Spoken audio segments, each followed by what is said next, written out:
बिस्मिल्लाहिर्रहमानिर्रहीम। अस्सलाम वालेकुम। इस लेक्चर में हम फैटी एसिड्स और ड्राइव लिपिड्स को डिस्कस करेंगे। सबसे पहले आपके पास आ जाते हैं ड्राइव लिपिड्स।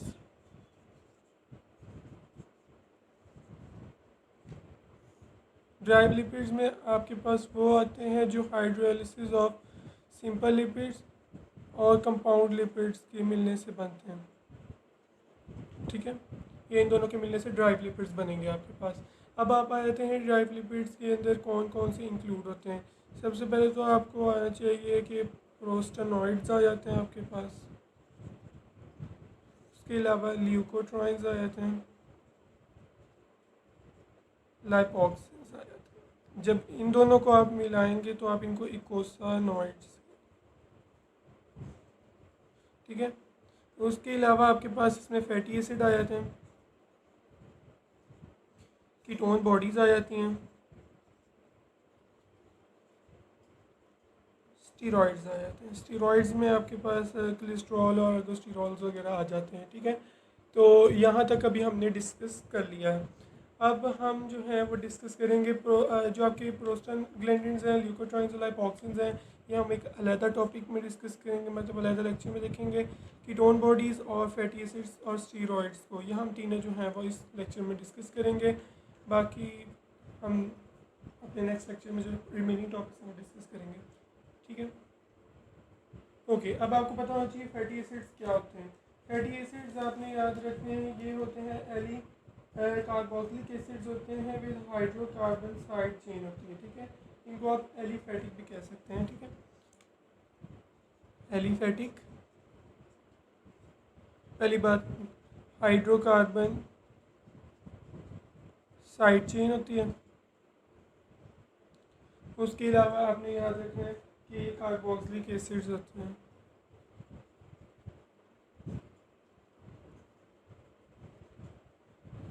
और उसके अलावा आपने याद रखना है esters of fats and oils के तौर पे एक्ट करते हैं और फ्री फैटी फॉर्म में एग्जिस्ट नहीं करते। फ्री फैटी फॉर्म में इतना ज़्यादा एग्जिस्ट नहीं करते, लेकिन कंबाइंड फॉर्म में ये ज़्यादा एग्जिस्ट करते हैं, ठीक है। ओके, अब हम देखते हैं इनकी अक्रेंस। आपने याद रखनी कि ये एनिमल रीजन और प्लांट्स दोनों से ऑब्टेन होता है, ठीक है। अक्रेंस बोथ प्लांट्स और एनिमल से ये ऑब्टेन होते हैं, लेकिन जो एनिमल्स हैं उनसे इसका ओरिजिन जो है वो सिंपल होता है एज कम्पेयर टू प्लांट्स, ठीक है। उसके अलावा अब आपके पास आती हैं टाइप्स। सबसे पहले आपके पास हम ले आते हैं ऑड और इवन। इवन वाले ज़्यादा एग्जिस्ट करते हैं as compare to odd, because जब भी आपने बायोसिंथेसिस करनी होती है फैटी एसिड्स की तो आप एडिशन करते हैं दो कार्बन एटम्स की। ज़्यादातर आप जब भी कोई फैटी एसिड बनाते हैं तो आप दो कार्बन्स की उसमें एडिशन करते हैं। कभी आप वन कार्बन की इतनी एडिशन नहीं देखने को आई। ज़्यादातर जो है वो टू कार्बन को देखा जाता है कि टू कार्बन एडिट किए जाते हैं, उसके बाद जो है वो फैटी एसिड्स की फॉर्मेशन की जाती है, ठीक है। उसके अलावा अब आपके पास जैसे एग्जांपल्स में आपके पास पाल्मेटिक एसिड या स्टीरिक एसिड आ जाते हैं। पाल्मेटिक एसिड या स्टीरिक एसिड, तो आपने याद रखना है पाल्मेटिक एसिड या स्टीरिक एसिड कौन कौन से, मतलब है ये 16 कार्बन है और वो 18 कार्बन है। ये तो हमने देख ली इवन। अब हम देखते हैं ऑड्स। ऑड्स वाले में आपने याद रखने हैं दो। एक आपके पास वैलेरिक एसिड 5 कार्बन और एक आपके पास जो 3 कार्बन कंटेनिंग है प्रोपिनोइक एसिड, ये आपने याद है।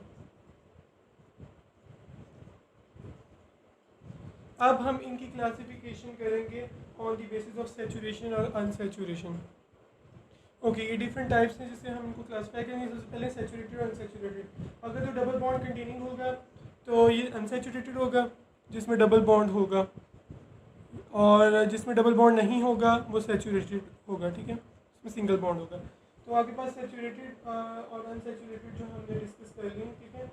और अगर एक कार्बन जो आपके पास एक डबल बॉन्ड होगा, ठीक है, तो इसको आप मोनो अनसैचुरेटेड कहेंगे।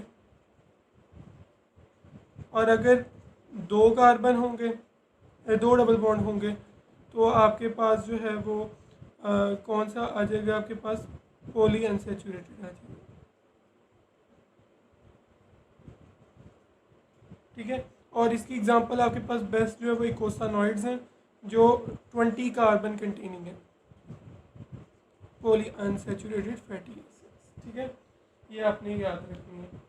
ओके, अब आपके पास जो सेचुरेटेड हैं उनकी एग्जांपल्स में आप एसिटिक एसिड ले लें, वैलेरिक एसिड ले लें, लेकिन ज़्यादातर जो इम्पोर्टेंट है आपने याद रखनी है पाल्मेटिक एसिड और स्टीरिक एसिड है।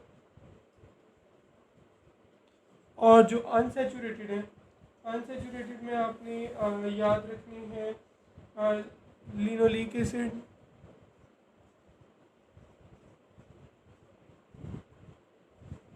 लिनोलेनिक एसिड एटसेट्रा, ये आपके पास आ जाते हैं। अब चेन लेंथ के हिसाब से आप कैसे क्लासीफाई करते हैं, जो शॉर्ट चेन वाले हैं, मतलब शॉर्ट चेन में जो इंटरमीडिएट होते हैं मिडल, और लार्ज चेन। जो शॉर्ट चेन है ये आपके पास 1 से 6 कार्बन कंटेनिंग वाले होते हैं शॉर्ट चेन। ठीक है, उसके अलावा आपके पास जो इससे बड़े होते हैं ज़रा, जिनमें 8 से 14 तक आ जाते हैं। ठीक है, कार्बन। और इसमें आपके पास जो लार्ज चेन है इसमें आपने याद रखने 16 से 24 तक होती है कार्बन। तो ये आपकी होगी classification on the basis of saturation, chain length और डबल बॉन्ड्स। और एक रह गई है न्यूट्रिशन के हिसाब से, तो आपने याद रखनी न्यूट्रिशन के हिसाब से एसेंशियल, नॉन एसेंशियल और सेमी एसेंशियल।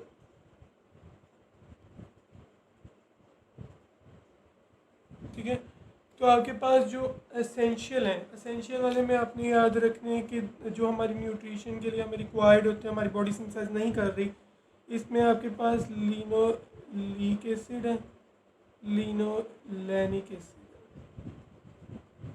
ठीक है, और जो नॉन एसेंशियल हैं वो तो बाकी सारे जितने रह जाएंगे। सेमी एसेंशियल में आपके पास एरिकडोनिक एसिड भी आता है।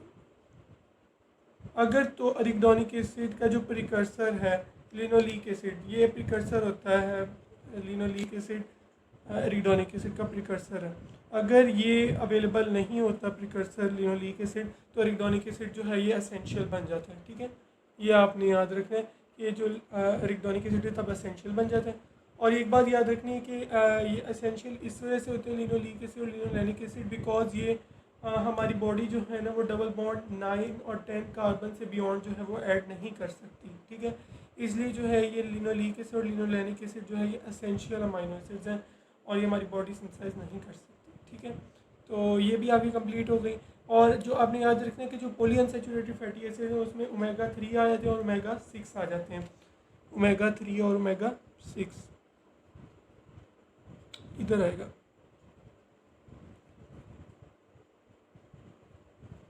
ये हम अपने नेक्स्ट लेक्चर में इसका डिफरेंस देखेंगे ओमेगा 3 और ओमेगा 6 का। अब हम देखते हैं कि आप नेमिंग कैसे देते हैं, मतलब क्या क्या चीज़ें किस तरह रिप्रेजेंट कर रही होती हैं, इसको हम डिस्कस करते हैं। ओके, ये आपके पास एग्जांपल दी हुई ओमेगा 3 फैटी एसिड जो अनसैचुरेटेड है, इसके अंदर आपने याद रखना कि जो लिनोलिक एसिड है इसके अंदर आपके पास 18 कार्बन है। ठीक है, 3 डबल बॉन्ड है, जो इसके बाद लफ्ज़ आएगा वो 3 कार्बन होंगे, डबल बॉन्ड होंगे, और इसके बाद जो आएंगे वो पोजीशन होगी। ठीक है, कि किस पोजीशन पे पड़ा हुआ है। इस तरह इसके साथ है कि ये जो आपके पास शो कर रहा है ये नंबर ऑफ कार्बन है, ये शो कर रहा है डबल बॉन्ड है, और ये पोजीशन बता रहा है आपको डबल बॉन्ड किस पोजीशन पे पड़ा हुआ है। ठीक है, और आपके पास एक अगर ऐसा लफ्ज़ आता है डेल्टा, तो ये शो करेगा आपके पास पोजीशन भी और नंबर ऑफ डबल बॉन्ड्स को शो करेगा।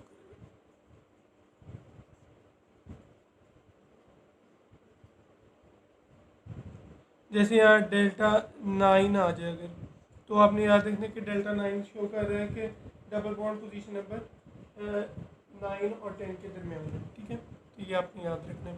उसके बाद एसिटिक एसिड, ये सेचूरेटेड है। सेचूरेटेड में ऐसी है कि आपके पास 2 कार्बन है और 0 डबल बॉन्ड है, इसलिए 0 आप ऐसे इंडिकेट करके जो है वो अपना काम चला सकते हैं, ठीक है।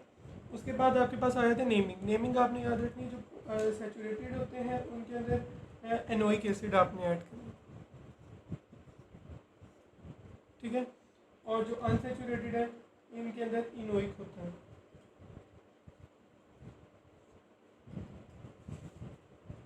ठीक है।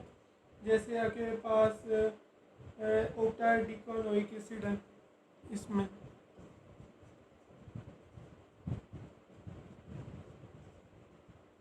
और जो आपके पास एनोइक एसिड है इसमें आपने याद रखना ऑक्टानोइक एसिड,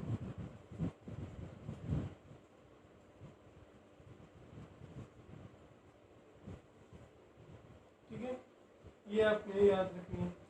ओके, ये सब तो आपका समझ में आ गया होगा आपको। उसके बाद नंबरिंग कहाँ से करनी है, जहाँ पर आपका COOH ग्रुप है, कार्बन कार्बन कार्बन कार्बन, ठीक है। COOH जहाँ पर होगा उधर से आप नंबरिंग स्टार्ट करनी, 1 2 3 4 5, ठीक है। और उल्टी साइड से जो है आपने ओमेगा की नंबरिंग स्टार्ट करनी, omega 1 omega 2 omega 3 omega 4 omega 5, ये वाला इंक्लूड नहीं करेंगे आप ओमेगा में, ठीक है। और जो अल्फ़ा बीटा वाली, अल्फ़ा बीटा गैमा, इस तरह करना, ठीक है। होप सो आपको ये नंबरिंग भी समझ आ गई होगी, ठीक है। हमारा ये सारा टॉपिक ऑलमोस्ट कंप्लीट है। अब आपके पास है आइसोमरिज्म अनसेचुरेटेड में। हाँ, अनसेचुरेटेड में आपने जो आइसोमरिज्म है वो कैसे याद रखना है कि ओके, अब हम देखते हैं आइसोमरिज्म। आइसोमरिज्म में आपने याद रखना है कि जो सिस वाले होते हैं इनके अंदर जो डबल बॉन्ड होता है उसकी एक साइड पर ही दोनों ग्रुप्स जो हैं वो सेम अटैच होते हैं, और ट्रांस पे ऑपोजिट साइड पे लगे होते हैं, ऑपोजिट, और ये जो है वो सेम साइड पे, ठीक है। उसके अलावा आपने याद रखना है कि जो सीन्स की एग्जांपल है इसमें ऑयलिक एसिड है, और जो ट्रांस है उसकी एग्जांपल में लैडिक एसिड है।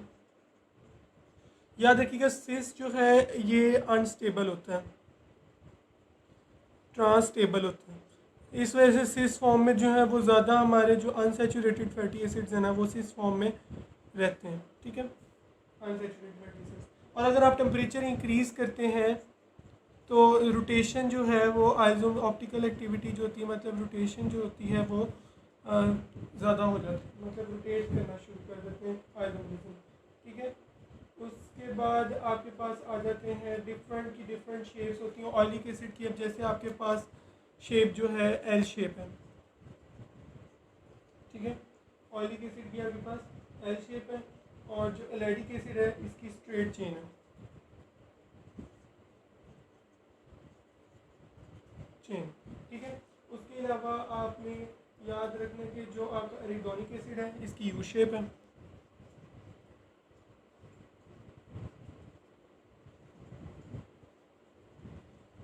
ये आपका फैटी एसिड का टॉपिक मोस्टली जो है हमारे टॉपिक्स कंप्लीट हो चुके हैं। अब कुछ चीज़ें रह गई वो हम अपने नेक्स्ट लेक्चर में डिस्कस कर लेंगे। अब हम स्टीरॉइड्स की तरफ बढ़ते हैं। ओके, अब हम देखते हैं स्टीरॉइड्स आपके पास कौन कौन से होते हैं, कोलेस्ट्रॉल और अल्कोस्टेरॉल। सबसे पहले हम कोलेस्ट्रॉल को डिस्कस करते हैं। कोलेस्ट्रॉल आपने याद रखना है ये एनिमल्स में प्रेजेंट होता है, और जो अल्कोस्टेरॉल है मोस्टली प्लांट्स में देखा गया। ये प्रो वाइटामिन D2 है, ठीक है, ये आपने याद रखनी प्रॉपर्टीज़ की। उसके बाद आपके पास जो है वो आ जाते हैं कोलेस्ट्रॉल की सिंथेसिस। अब आपने याद रखनी कोलेस्ट्रॉल जो होते हैं ये मेम्ब्रेन्स का हिस्सा है, बायोलॉजिकल मेम्ब्रेन्स का, और लाइपोप्रोटीन्स का हिस्सा होता है। ये इसको आपने नाम दिया होता है बाइल से, ठीक है, बाइल से इसलिए आइसोलेट किया गया, इसलिए बाइल से आपने इसको नाम दिया। उसके बाद आपने याद रखना इसका स्ट्रक्चर, इसका आपने याद रखना इसके अंदर जो न्यूक्लियस होता है साइक्लो पेंटेनो और हाइड्रो फिनेंथेरिन होता है न्यूक्लियस, ठीक है। उसके अलावा आपने याद रखना है कि इसके 5 और 6 कार्बन के दरमियान डबल बॉन्ड है, ठीक है। उसके अलावा आपने याद रखना है 17 कार्बन पर जो है वो 8 कार्बन की जो है वो कहते हैं कि चेन लगी होती है, अलावा इसमें 5 मिथाइल ग्रुप्स हैं, ठीक है, मिथाइल ग्रुप इसमें 5 है। उसके अलावा आपने याद रखनी है कि इसका जो OH बॉन्ड होता है ना, उसकी प्रेजेंस से जो है ना थर्ड कार्बन पे OH अटैच है, जिसकी वजह से ये एम्फीपैथिक होते हैं, मतलब इसके पास दोनों हाइड्रोफिलिक और हाइड्रोफोबिक एंड्स प्रेजेंट होते हैं, ठीक है। उसके अलावा आपने याद है कोलेस्ट्रॉल जो है ये कोलेस्ट्रॉल ईस्टर्स फॉर्म करते हैं जब ये एस्टरिफिकेशन होती है कार्बन नंबर 3 के OH ग्रुप पर। इसकी एस्टरिफिकेशन हो जाएगी कोलेस्ट्रॉल की, तो ये क्या बना देगा, कोलेस्ट्रॉल ईस्टर्स बना देगा, ठीक है। उसके बाद फंक्शंस आपको आने चाहिए, poor conductor of heat electricity होता है, डाइलेक्ट्रिक कॉन्स्टेंट ज़्यादा होता है, इंसुलेटिंग कवर होता है, ठीक है। उसके अलावा स्ट्रक्चरल कंपोनेंट्स होता है डिफरेंट सेल्स का, और मेम्ब्रेन का कंपोनेंट होता है, ठीक है। अब हम देख लेते हैं अर्गोस्टिरॉल। अर्गोस्टिरॉल में आपने बस यही याद रखनी है कि इसका स्ट्रक्चर कैसा होता है, ठीक है। इसका स्ट्रक्चर हमने डिस्कस कर लिया है कि इसका स्ट्रक्चर जो है वो एज इट इज़ बिल्कुल इस जैसा ही होता है, बस इसके अंदर ये डिफरेंस होता है कि इसके अंदर 5 और 6 के दरमियान कार्बन के दरमियान भी डबल बॉन्ड है, उसके अलावा 7 और 8 के दरमियान भी डबल बॉन्ड होता है, ठीक है। उसके अलावा OH ग्रुप इसके थर्ड कार्बन पर भी अटैच होते हैं, ठीक है। इसका स्ट्रक्चर, इन दोनों का स्ट्रक्चर जो है वो हम नेक्स्ट लेक्चर में देखेंगे, ठीक है। उसमें मैं आपको कंप्लीट एक स्लाइड्स के अंदर जो है वो दिखाऊंगा कि ये इसका स्ट्रक्चर कैसा होता है। अभी के लिए बस इतना काफ़ी है, ठीक है। अब हम जो है कीटोन बॉडीज़ को डिस्कस करते हैं। ओके, कीटोन बॉडीज़ में ऐसे आपने इतना ज़्यादा याद नहीं करना। कीटोन बॉडीज़ में आपने याद रखनी है कि ये कीटोजेनेसिस से प्रोड्यूस होती हैं, ठीक है। उसके अलावा इसकी 2 टाइप्स हैं, प्राइमरी और सेकेंडरी, ठीक है। प्राइमरी की एग्जांपल आपको आनी चाहिए, इसमें आपके पास एसीटेट है और इसके अंदर है बीटा हाइड्रोक्सी ब्यूटारेट।